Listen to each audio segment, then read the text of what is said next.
Saya di sini ingin mewawancarai seorang penjahit. Nama Pian siapa namanya? Pian sudah berapa lama bekerja di bidang ini? Kalau mulai di sini jahitnya mulai tahun 2015. Emang dari kecil Pak Pian sudah suka jahit? Terus mama kan itu sekolah ngikutin sama sana. Mulai lulus jahit, terus itu berhenti kerja di DH. Setelah DH itu kerja di KPU, habis itu baru menjahit. Pian belajar ini dari sekolah atau ya? Sekolah.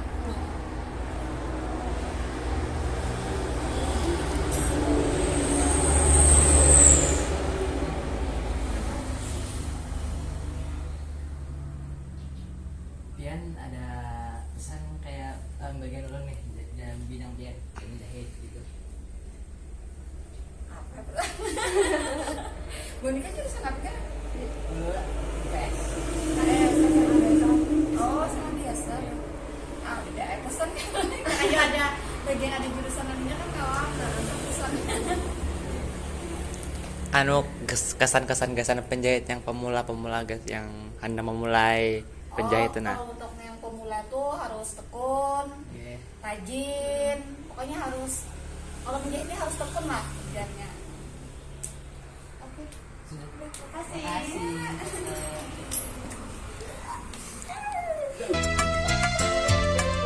Sejarah menjahit ditelusuri telah ada sejak zaman purbakala, di mana ketika itu pakaian diciptakan terbuat dari bulu dan kulit binatang. Menjahit adalah salah satu seni tekstil tertua yang muncul pada zaman Paleolitik.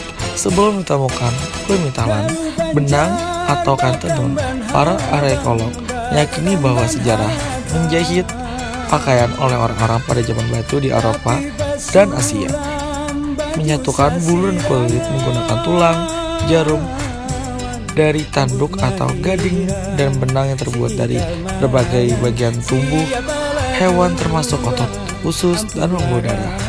Dalam sejarah menjahit pakaian selama ribuan tahun, semua proses jahit dilakukan menggunakan tangan.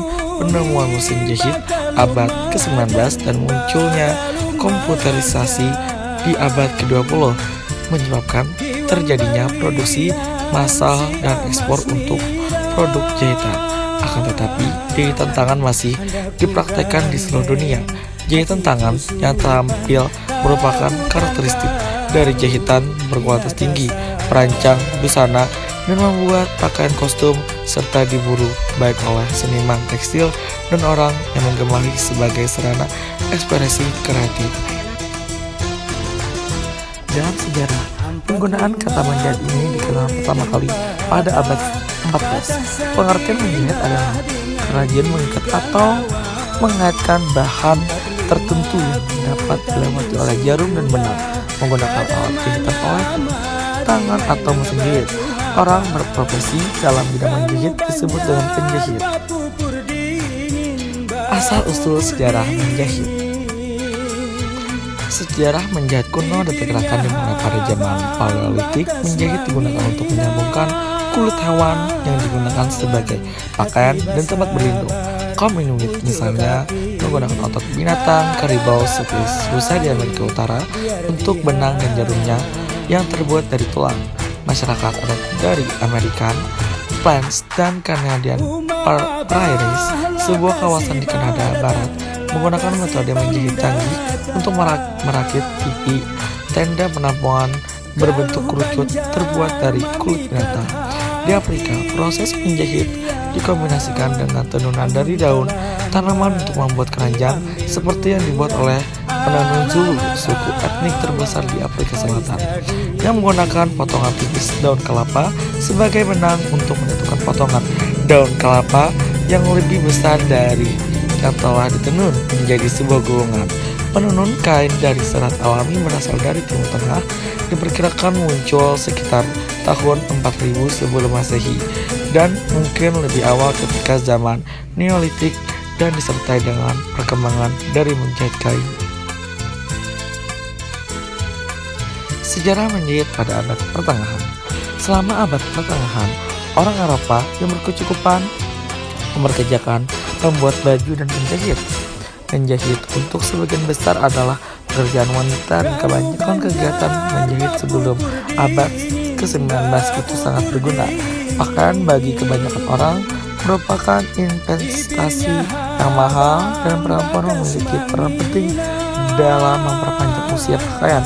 Menjahit digunakan untuk memperbaiki pakaian yang memudar akan dibalikkan luar dalam sehingga bisa terus dipakai.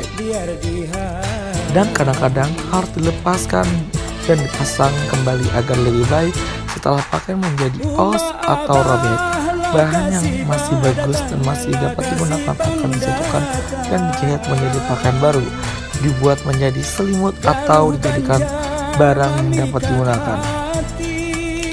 Banyaknya proses dalam membuat pakaian dari awal, tenun pembuatan pola, memotong, jahitan, dan sebagainya, menandakan bahwa perempuan sering bertukar keahlian dalam keterampilan tersebut dengan satu sama lain.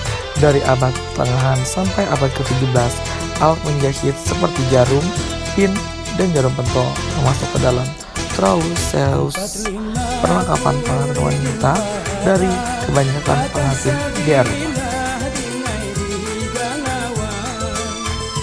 Sejarah bordir. Dekorasi menjahit seperti bordir adalah keterampilan yang dimulai dan wanita-wanita dalam waktu dan sekarang akan berlatih untuk membangun keterampilan mereka pada keahlian ini. Dasar bordir menggunakan kebanyakan kebudayaan di seluruh dunia.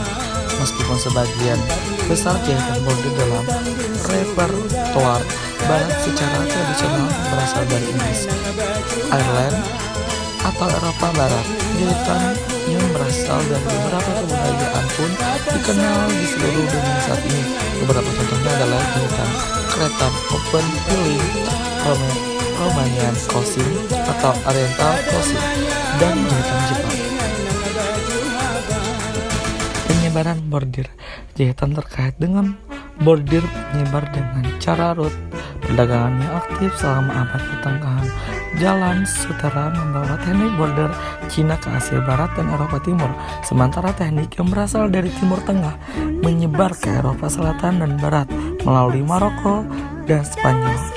Kolonialisasi Kekaisaran Eropa juga menyebarkan bordir dan teknik menjahit ke seluruh dunia.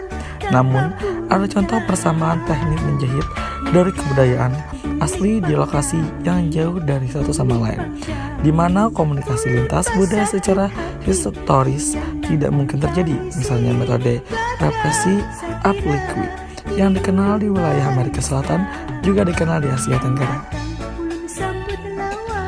Sejarah menjahit pada masa revolusi industri. Revolusi industri menggeserkan produksi tekstil dari home industry ke pabrik. Pada dekade awal, revolusi industri mesin produksi hampir seluruh kain. Mesin jahit pertama di dunia dipatenkan oleh tahun 1790 Thomas Sands. Pada awal 1840-an, mesin jahit lain dimulai bermunculan. Barthélemy Timonier memperkenalkan mesin jahit sederhana pada tahun 1841 untuk memproduksi seragam militer bagi tentara Prancis. Tak lama kemudian, mesin tersebut dilamarkan keluar dari jendela oleh sekumpulan penjahit yang masuk toko Timonier karena meyakini bahwa pekerjaan mereka akan tergantikan oleh mesin. Pada tahun 1890-an, Isaac Singer mengembangkan mesin jahit pertama yang dapat beroperasi dengan cepat dan akurat serta melampaui produktivitas menjahit wanita atau tailor yang menjahit dengan tangan. Pergeseran profesi penjahit oleh revolusi industri. Sementara banyak pakaian yang masih diproduksi oleh perempuan sebagai anggota keluarga di rumah, pakaian siap pakai untuk kelas menengah diproduksi terus-menerus dengan menggunakan mesin jahit. Pabrik tekstil merupakan perusahaan yang membayar rendah operator mesin jahit dan tumbuh menjadi kawasan industri di kota-kota besar seperti London dan New York. Untuk mendukung lebih jauh industri tersebut, suatu pekerjaan dilakukan oleh wanita yang tinggal di daerah kumuh agar upah yang dibayarkan bisa rendah. Menjahit adalah salah satu dari beberapa pekerjaan yang dianggap dapat diterima bagi perempuan, tetapi tidaklah mendapatkan upah yang layak. Perempuan melakukan pekerjaan di rumah kurang lebih selama 14 jam hari untuk memenuhi kebutuhan mereka, terkadang dengan menyewa mesin jahit dikarenakan tidak mampu untuk membelinya. Perkembangan tailor pada masa revolusi industri. Tailor menjadi identik dengan pakaian kelas menengah atas selama periode ini. Di London, status ini tumbuh karena tren dandy pada awal abad ke-19 ketika toko penjahit baru didirikan di sekitar Savile Row. Toko-toko ini memperoleh reputasi untuk menjahit pakaian berkualitas buatan tangan untuk gaya mode Inggris terbaru, serta gaya yang lebih klasik. Kultur butik dari Carnaby Street diserap dari Savile Row Tailor pada akhir abad ke-20. Memastikan terus berkembangnya bisnis Savile Row ini, sejarah menjahit pada abad ke-20 sampai sekarang. Menjahit menjalani perkembangan lebih lanjut selama abad ke-20. Seiring mesin jahit menjadi lebih terjangkau untuk kelas pekerja, permintaan untuk pola menjahit tumbuh. Perempuan telah menjadi terbiasa melihat mode terbaru di majalah selama akhir abad ke-19 dan awal abad ke-20, menumbuhkan permintaan untuk pola menjahit. Tailor dan pengusaha pabrik jahit Ebenezer Butteridge memenuhi permintaan dengan pola kertas yang bisa diikuti dan digunakan oleh penjahit rumahan. Pola yang dijual dalam paket kecil tersebut menjadi sangat populer. Beberapa perusahaan pola banyak bermunculan. Majalah wanita juga menjual pola menjahit dan terus melakukan pada abad ke-20. Praktek ini menurun selama dekade terakhir abad ke-20 ketika busana siap pakai menjadi suatu keharusan bagi perempuan yang bekerja. Hal ini menyebabkan mereka memiliki sedikit waktu untuk menjahit, kecuali jika memang memiliki minat untuk menjahit. Sekarang ini di toko-toko busana siap pakai tersedia dengan harga yang terjangkau, yang mengartikan bahwa menjahit di rumah hanya sebatas hobi di negara-negara barat, dengan pengecualian dari industri rumahan untuk tata busana kostum dan upholstery. Sejarah menjahit di negara barat. Penyebaran teknologi mesin jahit untuk negara industri di seluruh dunia mengakibatkan penyebaran metode jahit gaya barat dengan gaya pakaian juga. Jahitan thick locket yang dibuat pemakaian pakaian gaya barat selama abad ke-20. Gaya jahitan dan pakaian barat disebarkan di sub-Sahara Afrika oleh misionaris Kristen dari tahun 1830-an dan seterusnya. Budaya asli seperti Zulu dan Swana yang diindoktrinasi dengan gaya berpakaian barat sebagai tanda konversi ke Kristen. Teknik jahitan tangan barat yang pertama dan kemudian mesin jahit tersebar di seluruh daerah di mana penjajah Eropa menetap. Namun penelitian dari metode pembelajaran online baru-baru ini menunjukkan bahwa teknologi dapat digunakan untuk berbagai pengetahuan tentang metode menjahit budaya tradisional. Menggunakan tutorial online secara mandiri, kelas menjahit di Malaysia mempelajari bagaimana untuk menjahit dan membuat pakaian tradisional pria baju kurung dalam 3 hari, sedangkan para kelas menjahit tradisional Malaysia mempelajari selama 5 hari.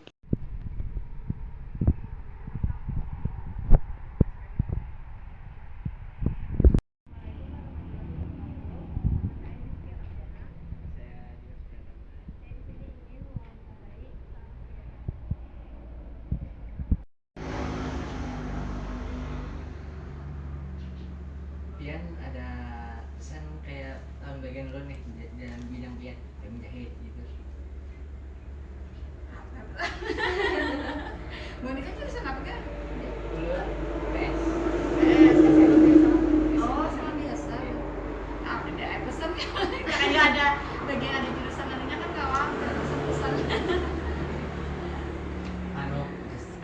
Kesan penjahit yang pemula yang Anda memulai. Oh, kalau untuk yang pemula tuh harus tekun, rajin, pokoknya harus, kalau menjahitnya harus tekun lah kerjanya. Oke. Terima Terima kasih. kasih.